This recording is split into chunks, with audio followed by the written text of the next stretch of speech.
Convention for the Suppression of Unlawful Acts Against the Safety of Civil Aviation.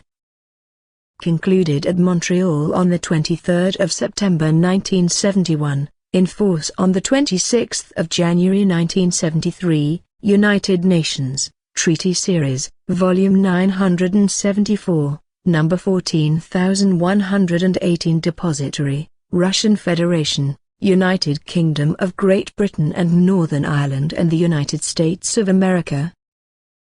The states parties to the Convention.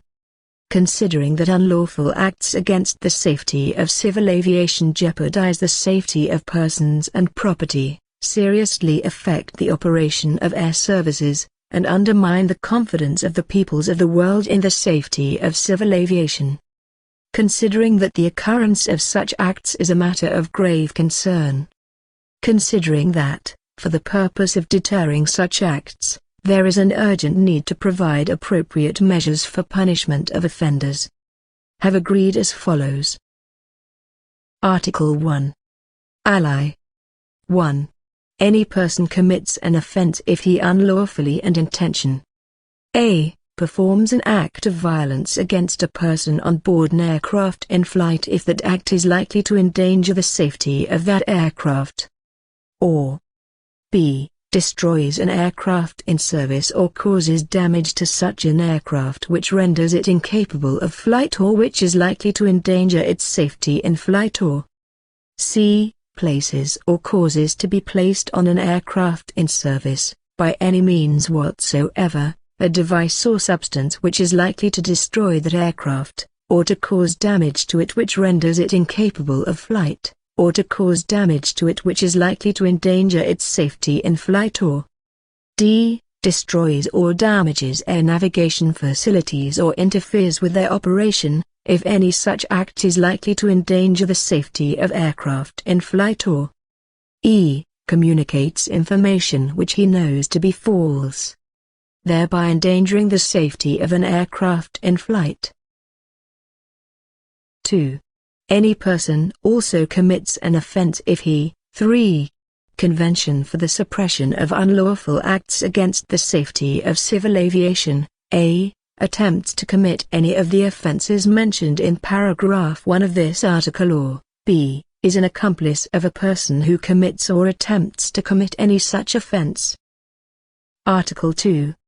For the purposes of this convention, a. An aircraft is considered to be in flight at any time from the moment when all its external doors are closed following embarkation until the moment when any such door is opened for disembarkation. In the case of a forced landing, the flight shall be deemed to continue until the competent authorities take over the responsibility for the aircraft and for persons and property on board. b. An aircraft is considered to be in service from the beginning of the pre-flight preparation of the aircraft by ground personnel or by the crew for a specific flight until 24 hours after any landing. The period of service shall, in any event, extend for the entire period during which the aircraft is in flight as defined in paragraph a of this article. Article 3. Each contracting state undertakes to make the offences mentioned in Article 1 punishable by severe penalties. Article 4, 1. This convention shall not apply to aircraft used in military, customs or police services. 2.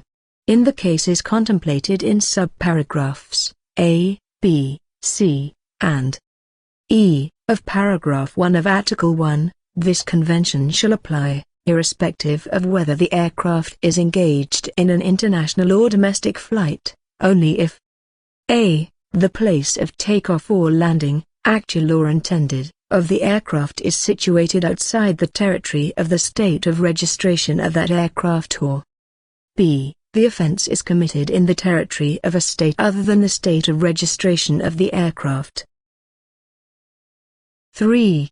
Notwithstanding paragraph 2 of this article, in the cases contemplated in subparagraphs A, B, C, and E of paragraph 1 of Article 1, this convention shall also apply if the offender or the alleged offender is found in the territory of a state other than the state of registration of the aircraft. 4. With respect to the states mentioned in Article 9 and in the cases mentioned in subparagraphs A, B, C, and E, of paragraph 1 of Article 1, this convention shall not apply if the places referred to in subparagraph A, of paragraph 2 of this article are situated within the territory of the same state where that state is one of those referred to in Article 9, unless the offense is committed or the offender or alleged offender is found in the territory of a state other than that state. 5.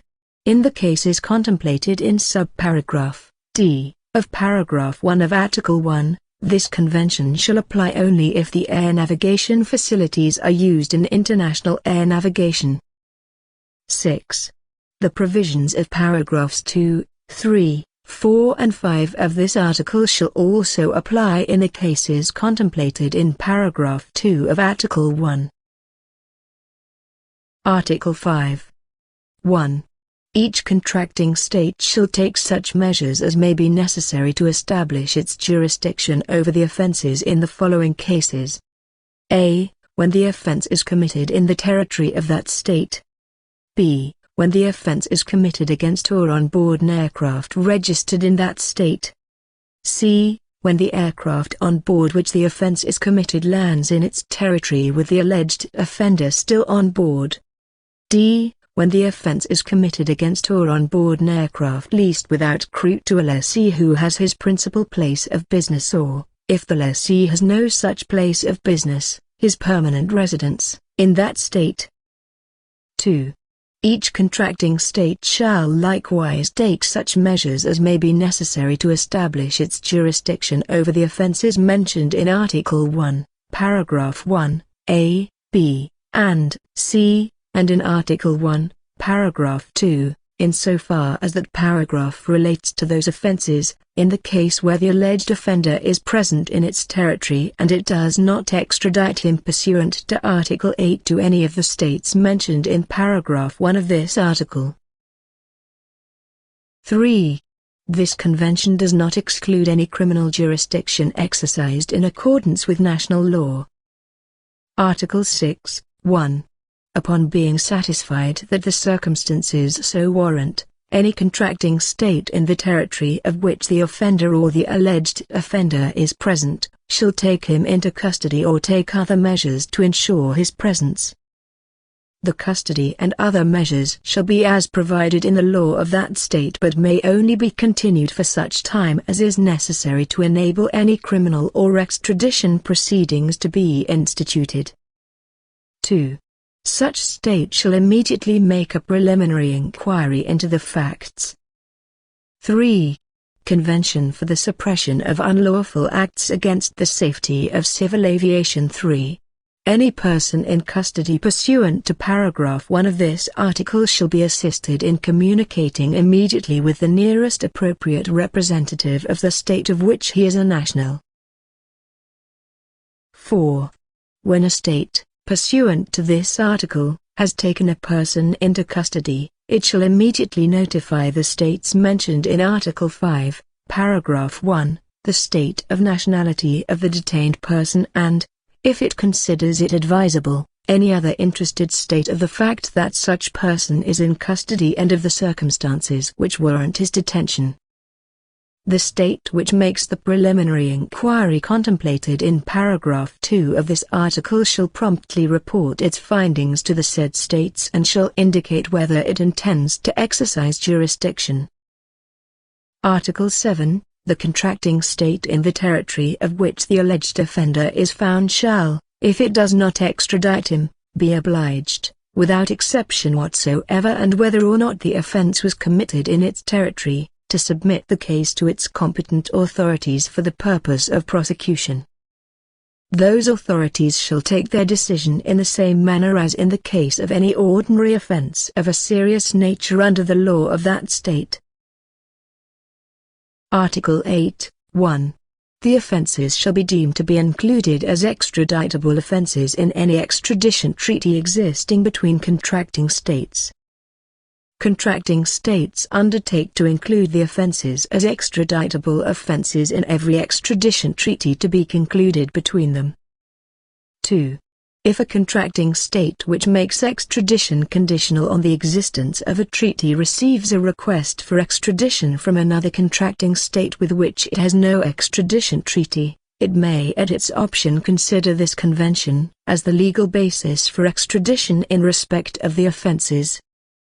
Extradition shall be subject to the other conditions provided by the law of the requested state. 3. Contracting states which do not make extradition conditional on the existence of a treaty shall recognize the offenses as extraditable offenses between themselves subject to the conditions provided by the law of the requested state. 4.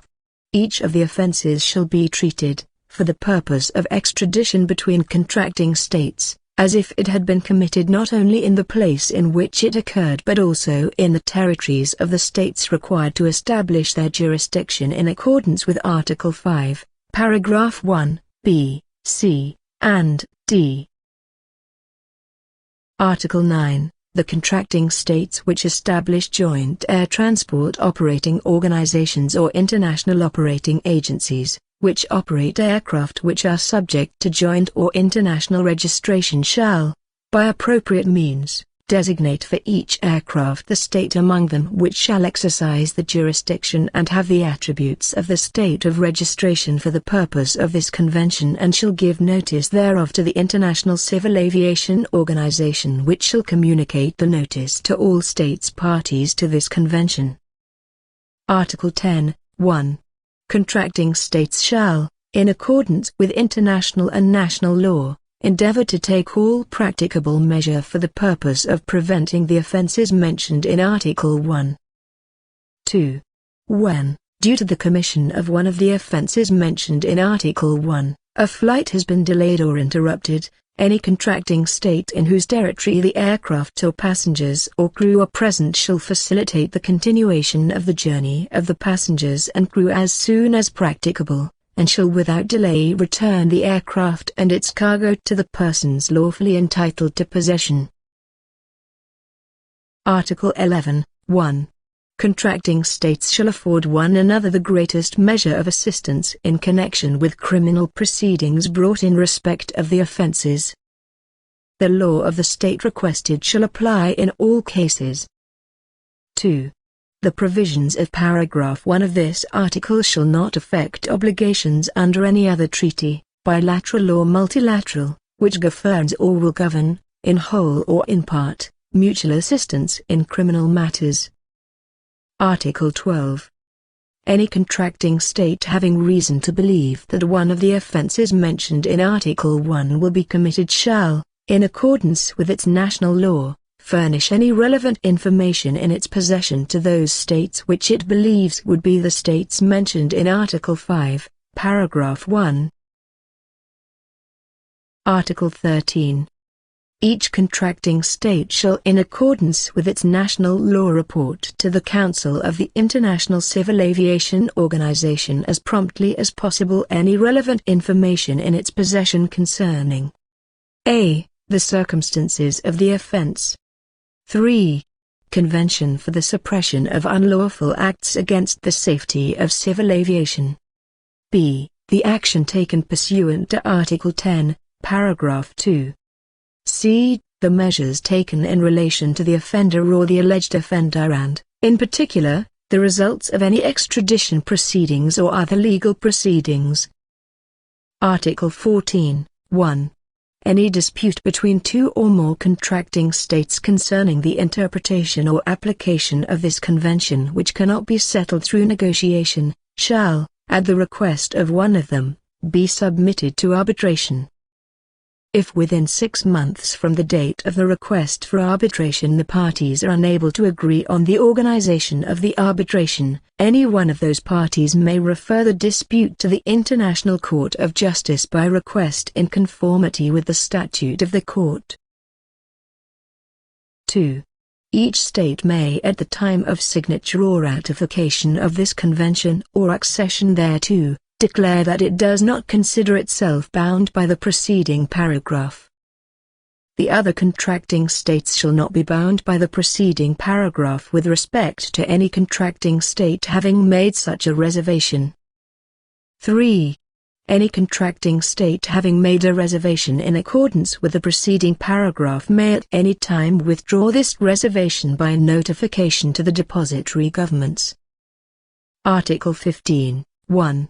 This convention shall be open for signature at Montreal on the 23rd of September 1971, by states participating in the International Conference on Air Law held at Montreal from 8 to the 23rd of September 1971, hereinafter referred to as the Montreal Conference. After the 10th of October 1971, the convention shall be open to all states for signature in Moscow, London and Washington.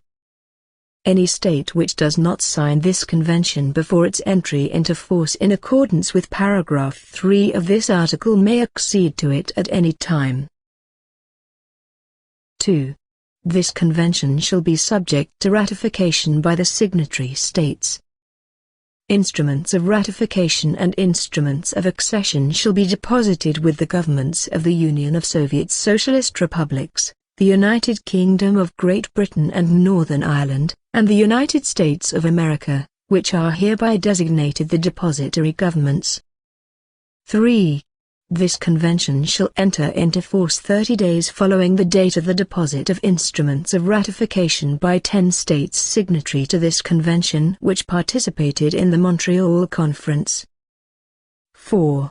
For other states, this convention shall enter into force on the date of entry into force of this convention in accordance with paragraph 3 of this article, or 30 days following the date of deposit of their instruments of ratification or accession, whichever is later. 5.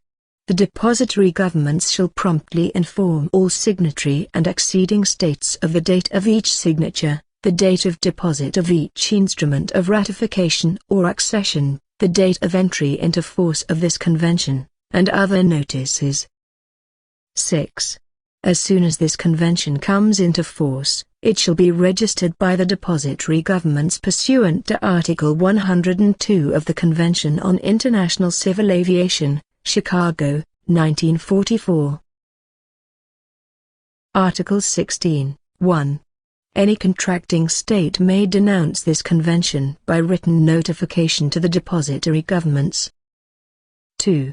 Denunciation shall take effect 6 months following the date on which notification is received by the depository governments.